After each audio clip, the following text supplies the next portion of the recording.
What is up? What is up? Welcome to another episode of the Masculine Health Solutions Podcast. We discuss everything related to PE, extenders, pumps, ADS devices, you name it, we're going to discuss it.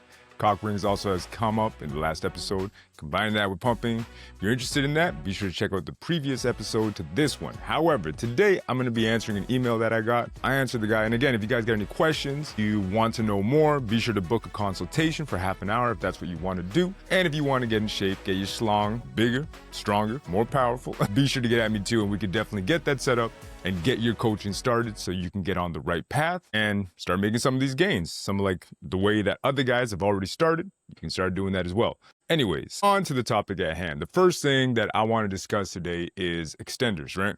The reason why this conversation came up, or I guess this question came up, is that he had seen on the website for the extender called the Androdeep, which is a Kaplan extender.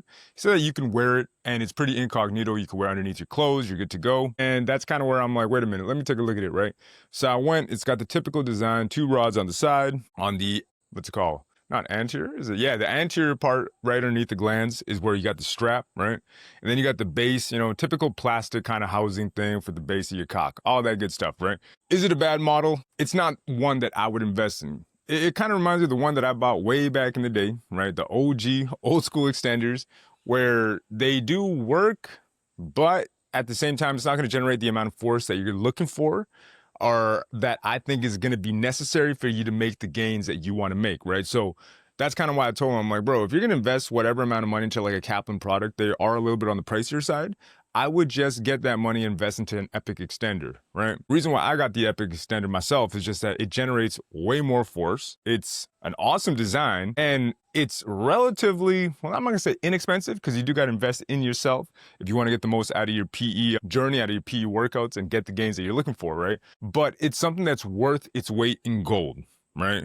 Like it's by far one of the best products on the market, if not the best, in my opinion. I like it, I roll with it, and I'm super glad I bought it, right? Like, it's one that I think trumps the rest, man. Like, in my opinion, the amount of force, the ease of use, I think it's fucking solid, right? So I told him, I'm like, yo, whatever money you're gonna invest into the Kaplan, to the Androdeep, just get the Epic extender.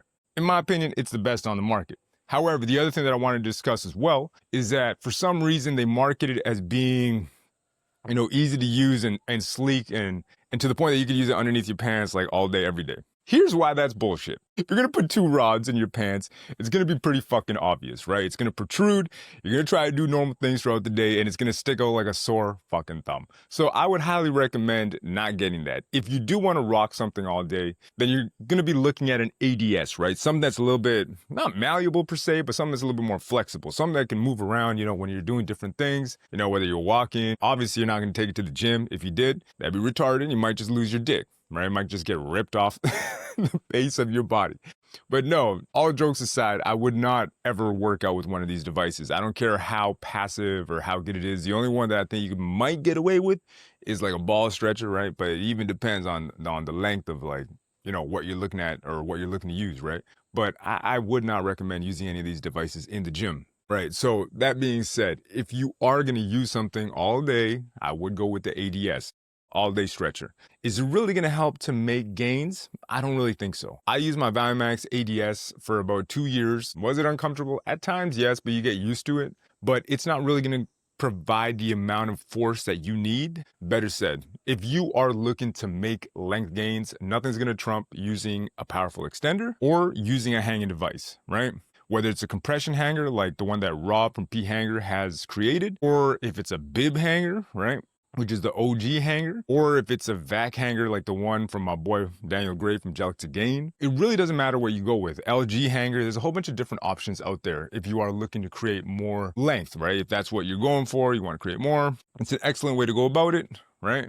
But I honestly feel like the only thing that's really going to create length gains is going to be hanging, the extender, and manual stretches at the onset, right? Eventually your body's gonna adjust to the manual stretches to the point where it's just like, yo, it's not really gonna do enough. Unless, you really start generating tons of force, but eventually your hands are gonna cramp up. You're gonna get sore. You're better off just using a device, my guy, right? So that's kind of why I recommend going with those devices, because they are easy to use. It's passive. All you really got to do is stand there, right? And that's kind of why my gripe with a whole bunch of people that try PE and say it doesn't work is just like, bro, you're so lazy that you're not willing to invest the time and the energy or lack thereof, because it's a very passive approach to PE.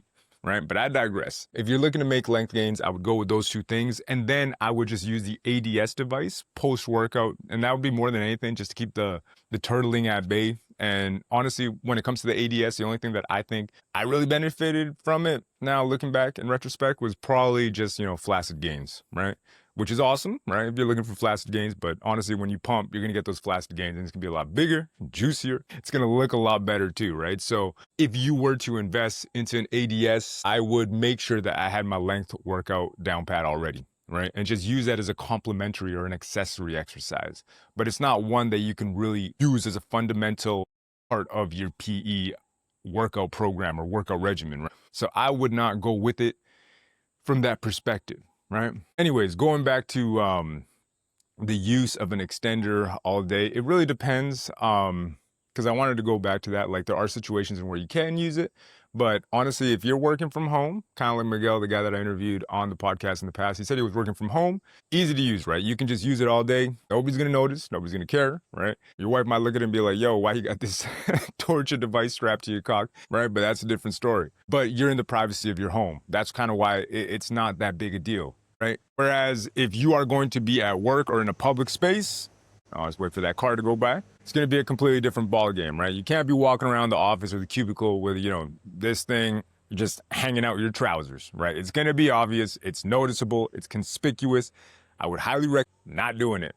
But if you got 1 or 2 hours at the end of your day, just do it then, right? If you're at home, you're prepping, can you walk around with it? Yes, but depending on the amount of force that you're using, it's not the most comfortable thing. I'll be completely honest. You do want a time where you're kind of more chilling, watching TV, something where you're more relaxed. It's the same with hanging, right? Like, if you want to generate the amount of force that's necessary to make more gains, you don't necessarily want to be walking around. Like, the most active thing I'd done when I was hanging was probably like folding clothes. Like, that was it. I never really go and do anything too crazy.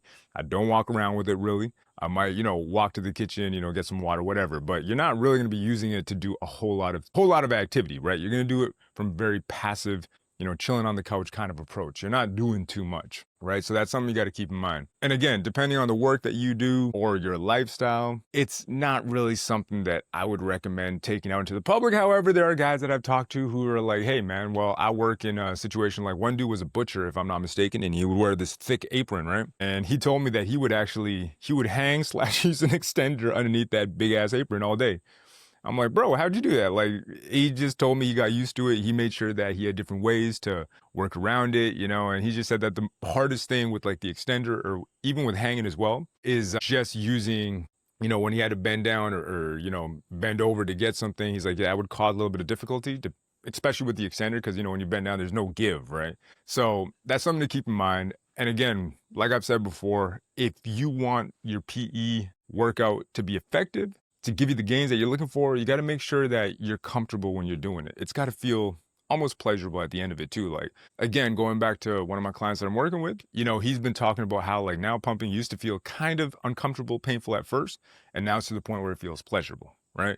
So eventually, at the beginning, at the onset, it might feel a little bit difficult, right? It might feel a little bit strange to the body, but then when you get used to it, you get accustomed to it, it's got to feel pretty good. It's got to feel like a workout, right? You go in, a little bit of tension, you push through it, and then you feel good when you're done with it, right?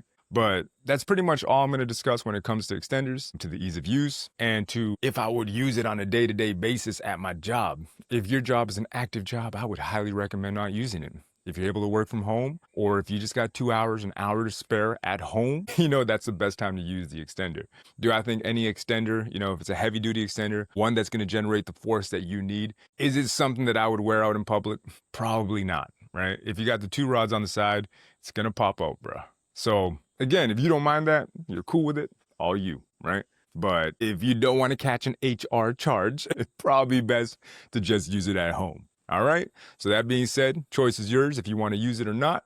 But I would 100% recommend just using your extender at home. All right. That's it. If you guys want to get at me, any more questions, send me the emails and I will be answering them here. All right. We'll see you guys later.